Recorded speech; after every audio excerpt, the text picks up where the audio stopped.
إن الحمد لله نحمده ونستعينه ونستغفره ونعوذ بالله من شرور أنفسنا ومن سيئات أعمالنا. من يهده الله فلا مضل له ومن يضلله فلا هادي له، وأشهد أن لا إله إلا الله وحده لا شريك له، وأشهد أن محمدًا عبده ورسوله. أما بعد،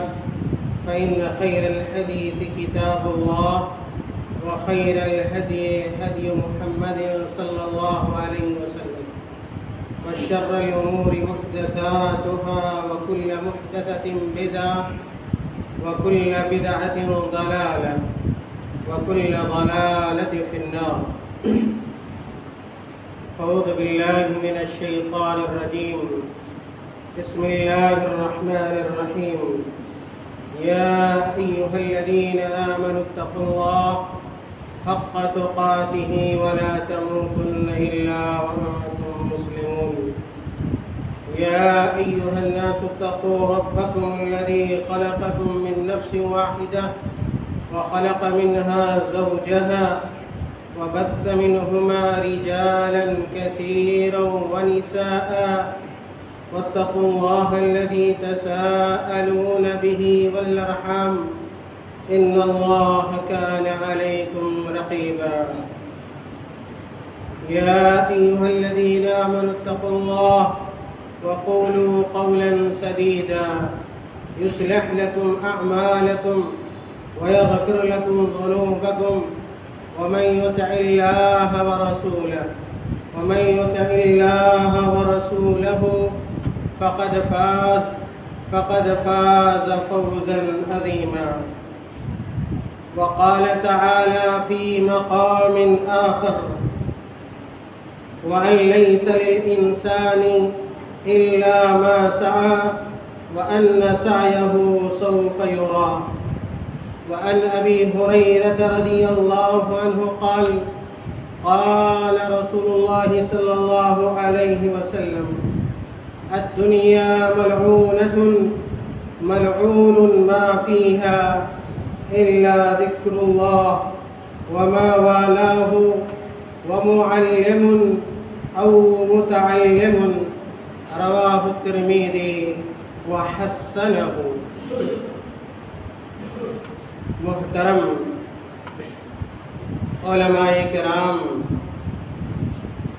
طلبہ عزیز اور دیگر سامعین حضرات، یہ بات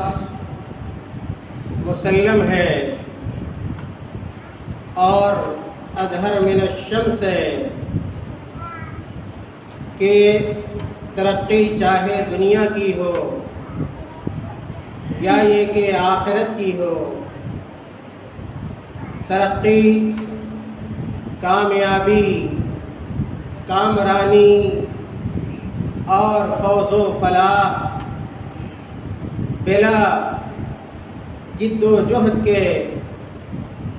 بلا کوشش اور محنت کے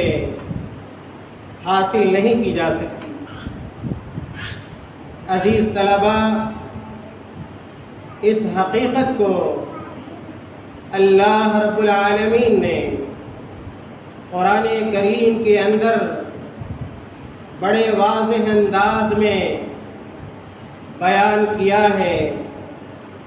سورۃ النجم کے اندر اللہ رب العالمین نے یہ بیان فرمایا: وَأَن لَيْسَ لِلْإِنسَانِ إِلَّا مَا سَعَى، کہ انسان کے لیے اس دنیا کے اندر وہی کچھ ہے، یعنی انسان کو وہی کچھ حاصل ہو سکتا ہے، مل سکتا ہے جس کے لیے وہ کوشش کرتا ہے۔ جتنی اس کی کوشش ہوگی اور محنت ہوگی، اسی اعتبار سے اللہ رب العالمین اپنے اس بندے کو عطا کر دیتا ہے، دے دیتا ہے۔ اور اللہ تعالیٰ نے آگے بیان فرمایا وَأَنَّ سَعْيَهُ سَوْفَ يُرَىٰ کہ بالخصوص آخرت کی کامیابی کے سلسلے میں ہم اور آپ جو کام بھی کرتے ہیں، ہماری جو کاوشیں ہوتی ہیں اور محنتیں ہوتی ہیں، ساری چیزیں دن قیامت میں ہماری نگاہوں کے سامنے ہوں گی۔ میرے بھائیوں اور عزیز طلباء، اس آیت کریمہ کے اندر واضح طور پر یہ پیغام ہمارے لیے ہے، بالخصوص طلباء برادری کے لیے ہے کہ اگر آپ علم کے میدان میں اور تعلیم و تعلم کے میدان میں کچھ کر گزرنے کا جذبہ رکھتے ہیں اور یہ چاہتے ہیں کہ علم کے بڑے مقام پر، عمل کے بڑے مقام پر آپ پہنچ جائیں اور فائز المرام ہو جائیں، تو آپ یاد رکھ لیں کہ بلا محنت کے آپ علمی کمال اور علم کا جمال حاصل نہیں کر سکتے۔ میرے بھائیوں، اللہ کے رسول صلی اللہ علیہ وسلم نے اپنی ایک حدیث کے اندر بیان فرمایا، بزرگ صحابی حضرت ابو ہریرہ رضی اللہ تعالیٰ عنہ بیان کرتے ہیں کہ آپ صلی اللہ علیہ وسلم کا ارشاد گرامی ہوا، آپ نے فرمایا کہ میرے صحابہ سنو، الدنیا ملعونۃ، ضرورت سے زیادہ دنیا کے چکر میں نہ پڑو،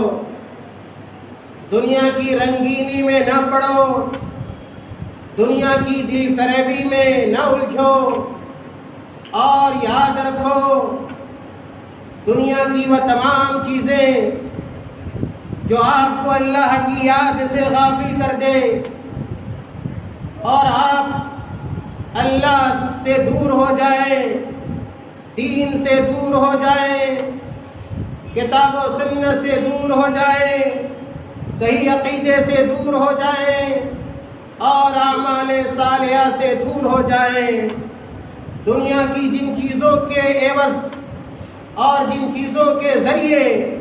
اللہ کے نبی صلی اللہ علیہ وسلم نے ایسے تمام غافل کر دینے والے دنیاوی امور کو ملعون قرار دیا ہے، یعنی مذموم ہے وہ چیزیں، متروک ہے وہ چیزیں جو ایک انسان کو اللہ کی یاد سے غافل کر دے۔ الدنیا ملعونۃ ملعون ما فیها الا ذکر اللہ، اللہ کے نبی صلی اللہ علیہ وسلم نے کہا دنیا کی ساری چیزیں ملعون ہیں، یعنی مذموم ہیں سوائے اللہ کے ذکر کے، اور اسی طرح ان چیزوں کے جو آپ کو اللہ رب العالمین سے قریب کر دے۔ اور اللہ کے نبی صلی اللہ علیہ وسلم نے دنیا کی مذمومیت اور ذلت و رسوائی سے جن لوگوں کو مستثنا کیا، میرے بھائیوں اور طلبہ عزیز، آپ اس اعتبار سے بڑے خوش قسمت ہیں، اللہ رب العالمین نے ہمارے اور آپ کے اوپر یہ احسان عظیم فرمایا ہے کہ اللہ تعالیٰ نے اس لعن سے بچا لیا جس لعن میں دنیا کے بہت سارے لوگ گرفتار ہیں۔ اللہ کے نبی صلی اللہ علیہ وسلم نے کہا وَمُعَلِّمٌ أَوْ مُتَعَلِّمٌ، کہ وہ شخص دنیا کا ملعون نہیں ہے جو تدریس کا فریضہ انجام دیتا ہو، تعلیم و تربیت کا فریضہ انجام دیتا ہو، اور اسی طرح وہ لوگ ملعون نہیں ہیں جو کتاب و سنت کا علم حاصل کرتے ہوں۔ واضح طور پر اس حدیث کے اندر علماء کی فضیلت اور طلباء کی فضیلت موجود ہے۔ میرے بھائیوں، میں نے اشارہ کیا کہ تعلیم و تعلم کے لیے محنت، مشقت اور جد و جہد بنیادی شرط ہے۔ آپ دیکھیں کہ صحابہ کرام نے کسب علم کے لیے اور تحصیل علم کے لیے کیسی جی توڑ کوششیں کی اور محنتیں صرف کی ہیں۔ امام بخاری رحمۃ اللہ علیہ نے اپنی صحیح کے اندر کتاب العلم میں یہ حدیث بیان کیا ہے۔ ابو ہریرہ رضی اللہ تعالیٰ عنہ بزبان خود بیان فرماتے ہیں، ان الناس یقولون، اکثر ابو ہریرہ، حضرت ابو ہریرہ رضی اللہ تعالیٰ عنہ کہتے ہیں کہ لوگ یہ کہتے ہیں کہ ابو ہریرہ بہت زیادہ حدیثوں کو بیان کرتا ہے، روایت کرتا ہے۔ اور اس کے بعد حضرت ابو ہریرہ رضی اللہ تعالیٰ عنہ کہتے ہیں، وَلَوْلَا آیَتَانِ فِي کِتَابِ اللَّهِ مَا حَدَّثْتُ حَدِيثًا، کہ اگر اللہ کی کتاب قرآن مجید کے اندر 2 آیتیں موجود نہ ہوتی تو ہرگز میں کسی حدیث کو بیان نہ کرتا۔ اور وہ دونوں آیتیں کتمان علم کی مذمت سے متعلق ہیں، اور پھر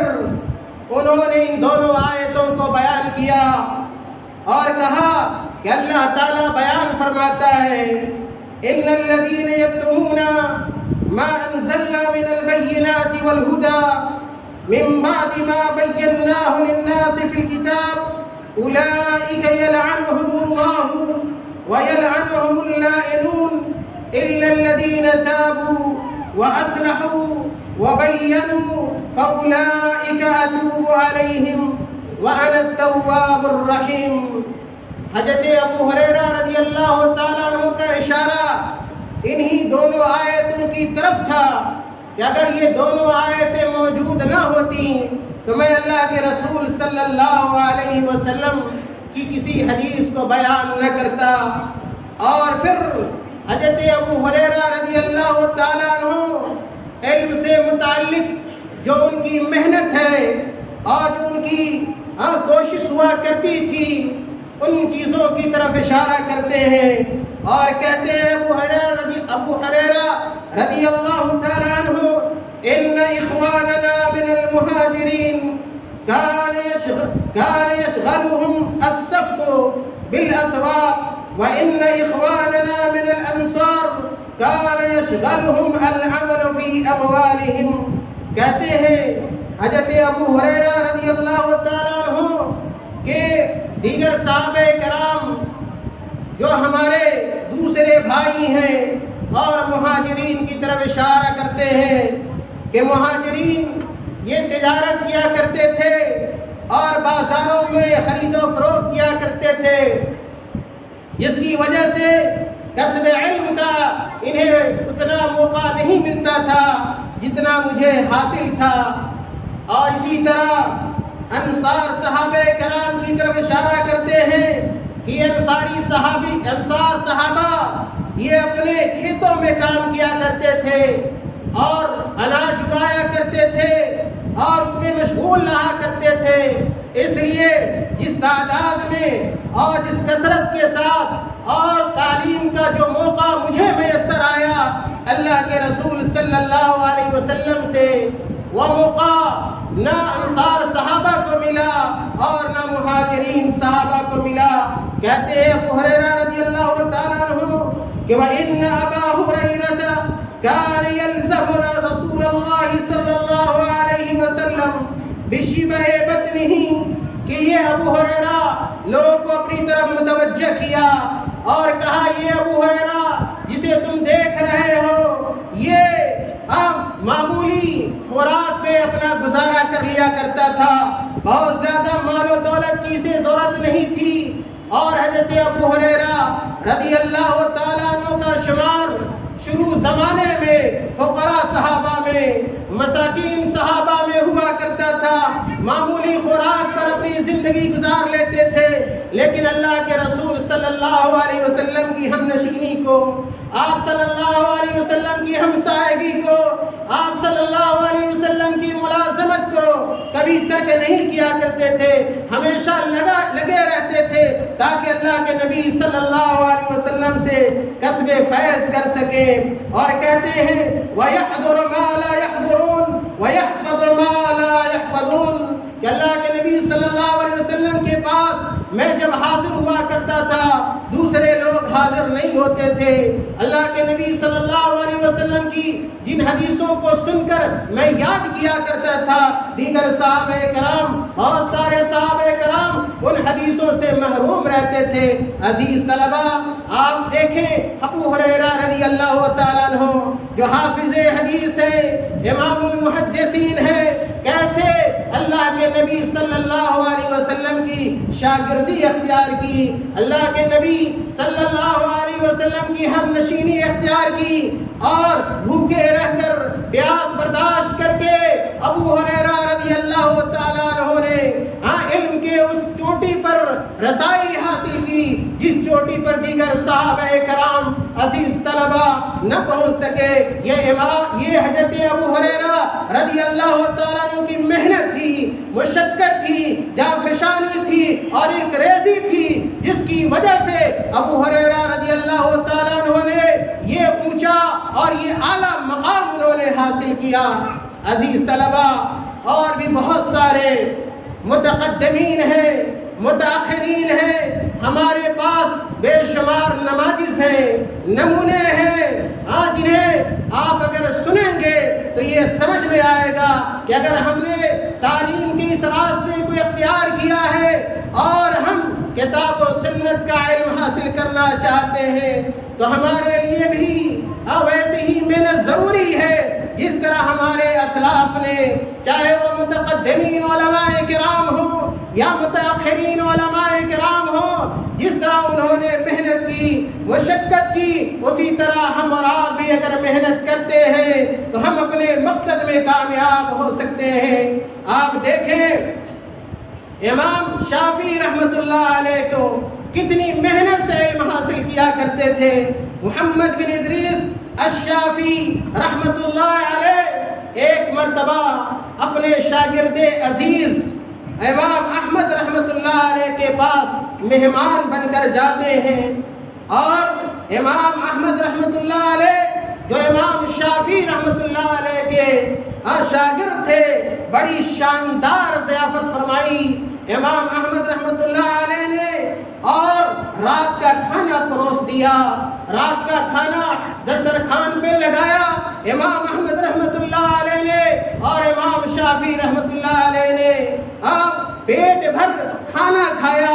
اور اس کے بعد امام شافعی رحمت اللہ علیہ اپنی جگہ چلے گئے، یعنی اس کمرے میں تشریف لے گئے جہاں پر امام احمد نے سونے کا انتظام کیا تھا۔ امام احمد رحمت اللہ علیہ اپنے کمرے میں چلے گئے، اور امام شافعی رحمت اللہ علیہ جب اپنے کمرے میں گئے تو ایسا نہیں کہ امام شافعی رحمت اللہ علیہ کھراٹا لینے لگے، سو گئے۔ میرے بھائیوں اور عزیز طلبہ، امام شافعی رحمت اللہ علیہ نے ایسا نہیں کیا، بلکہ رات بھر جگے رہے، اور رات بھر جگ کر اللہ کے رسول صلی اللہ علیہ وسلم کی ایک عظیم حدیث پر غور کرتے رہے، اور وہ حدیث صحیح بخاری کے اندر موجود ہے۔ اگر آپ کو موقع ملے تو صحیح بخاری اٹھا کر دیکھیے گا، اور خاص طور سے حافظ ابن حجر رحمت اللہ علیہ کی مشہور شرح فتح الباری کو پڑھیے گا تو آپ کو پتہ چلے گا کہ جس حدیث پر رات بھر غور و فکر کرتے رہے امام شافعی رحمۃ اللہ علیہ، اور وہ حدیث اللہ کے رسول صلی اللہ علیہ وسلم کی یا ابا عمیر ما فعل النغیر، اس حدیث پہ مختصر حدیث پر رات بھر غور کرتے رہے امام شافعی رحمۃ اللہ علیہ، اور اہل علم نے لکھا اس حدیث پر غور کر کے فجر تک امام شافعی رحمۃ اللہ علیہ نے 1000 فائدوں کا استنباط کیا، 1000 مسائل کا استنباط امام شافعی رحمۃ اللہ علیہ نے اس حدیث سے کیا جب فجر کی اذان ہوتی ہے۔ یہ نہیں کہ اگر آپ رات میں پڑھتے ہیں، مطالعہ کرتے ہیں تو فجر کی اذان آپ نہ سنیں، یا یہ کہ آپ فجر کی جماعت میں حاضر نہ ہو۔ یہ دیکھیں امام شافعی رحمۃ اللہ علیہ رات بھر جگتے ہیں، جگ کر علم حاصل کرتے ہیں، اور امام بخاری رحمۃ اللہ علیہ نے اپنی صحیح بخاری کے اندر ایک عنوان باضابطہ اس سلسلے میں قائم کیا ہے کہ اگر کوئی آدمی رات کو تعلیم و تعلم کے لیے جگتا ہے تو یہ جائز ہے میرے بھائیوں، حرام نہیں ہے۔ تو خیر جب فجر کی اذان ہوتی ہے امام شافعی رحمۃ اللہ علیہ بیدار ہوتے ہیں اور بلا وضو کیے ہوئے مسجد روانہ ہو جاتے ہیں۔ جب واپس آتے ہیں تو امام احمد رحمۃ اللہ علیہ کے گھر والے کہتے ہیں کہ اے ابو عبداللہ، آپ اپنے اس استاد کی بڑی تعریف کیا کرتے تھے کہ ہمارے استاد امام شافعی رحمۃ اللہ علیہ اس پائے کے استاد ہیں اور اتنا اعلیٰ علم اور اعلیٰ عمل وہ رکھتے ہیں، لیکن ہم نے یہ دیکھا کہ جس آدمی کی آپ تعریف کرتے ہیں رات میں آپ نے کھانا دے دیا، اب وہ کھا کر اور پی کر آرام سے سو گئے، تہجد کے لیے بھی بیدار نہ ہوئے، تہجد کے لیے بھی بیدار نہ ہوئے۔ عزیز طلباء، علماء کی پہچان ہر زمانے میں، چاہے وہ متقدمین علماء کرام ہوں یا متاخرین علماء کرام ہوں، ان کے اوصاف حمیدہ میں سے، اوصاف جلیلہ میں سے ایک اہم ترین وصف یہ رہا ہے کہ وہ صرف فرائض کا نہیں بلکہ تہجد کا بھی اہتمام کیا کرتے تھے، سنن کا بھی اہتمام کیا کرتے تھے، نوافل کا بھی اہتمام کیا کرتے تھے۔ تو کہا کہ امام احمد رحمۃ اللہ علیہ کے گھر والوں نے کہ آپ کے جو استاد ہیں جن کی آپ بڑی تعریف کیا کرتے ہیں تو رات میں تہجد کے لیے بھی نہیں اٹھے اور بلا وضو کے انہوں نے فجر کی نماز پڑھ لی، بلا وضو کے فجر کی نماز ادا کر لی۔ تو امام شافعی رحمۃ اللہ علیہ سے امام احمد رحمۃ اللہ علیہ نے پوچھا، حقیقت جاننے کی کوشش کی کہ آخر یہ سب کچھ کیسے ہوا اور اس کی وجہ کیا ہے۔ تو دیکھیے عزیز طلباء، میرے بھائیوں، غور سے سنیے، اپنے اندر احساس ذمہ داری پیدا کیجیے، اس حقیقت کو پہچانیے اور سمجھیے کہ اللہ نے آپ کو بڑا اونچا مقام دیا ہے اور بڑی عزت کے ساتھ، بڑے احترام کے ساتھ اللہ تعالیٰ نے قرآن کریم میں آپ کا تذکرہ کیا ہے۔ اللہ کے نبی صلی اللہ علیہ وسلم نے بڑی محبت سے آپ کا نام اپنی حدیثوں کے اندر لیا ہے۔ سنیے امام شافعی رحمۃ اللہ علیہ کو اور اپنے اندر جوش پیدا کیجئے، اپنے اندر خروش پیدا کیجئے، اپنے اندر شوق پیدا کیجئے، کچھ کر گزرنے کا جذبہ آپ کے اندر اور امنگ میرے بھائیوں ہونا چاہیے۔ امام شافعی رحمۃ اللہ علیہ نے اپنے شاگرد عزیز امام احمد رحمۃ اللہ علیہ کو کہا کہ سنیے کہ جو میں نے کھانا کھایا اور پیٹ بھر کھانا کھایا، اس کی وجہ یہ تھی کہ امام محمد نے جو کھانا بنایا تھا بڑا لذیذ کھانا تھا، بڑا مزیدار کھانا تھا، اس لیے میں نے بھر پیٹ کھانا کھایا۔ اور جہاں تک یہ سوال ہے کہ میں نے رات میں تہجد کی نماز ادا نہیں کی، تو سنیے اس کی وجہ یہ ہے کہ میں رات بھر تعلیم و تعلم میں مشغول رہا، اور یہ نفلی جو نماز ہے یہ اس سے کہیں بہتر علم ہے، اس سے کہیں بہتر علم ہے، یعنی نفلی عبادت سے زیادہ اہم یہ تعلیم و تعلم کا عمل ہے۔ اس لیے ہم نے آج کی رات ہم نے تہجد کا اہتمام نہیں کیا، اور اللہ کے رسول صلی اللہ علیہ وسلم کی یہ حدیث یا ابا عمیر ما فعل النغیر پر میں غور و فکر کرتا رہا۔ عزیز طلباء، جب یہ علم تعلیم و تعلم نفلی عبادت سے بہتر ہے، تو آپ غور کیجئے وہ لوگ جو اپنے وقت کو یوں ہی ضائع کر دیتے ہیں، برباد کر دیتے ہیں اور اس کا خیال نہیں رکھتے، دیگر لایانی چیزوں میں پڑے رہ جاتے ہیں،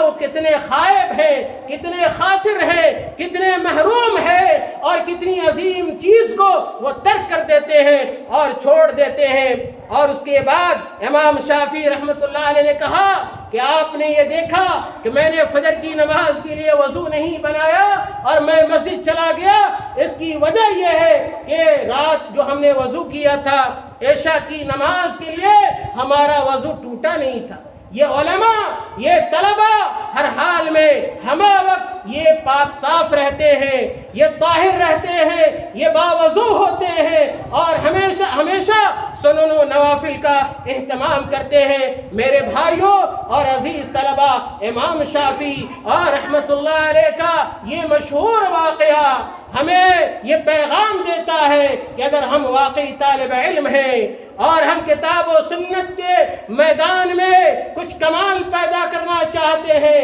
مقام پیدا کرنا چاہتے ہیں، تو اس کے لیے ویسی ہی محنت ضروری ہے جس طرح ہمارے اسلاف اور امام شافعی رحمت اللہ علیہ کیا کرتے تھے۔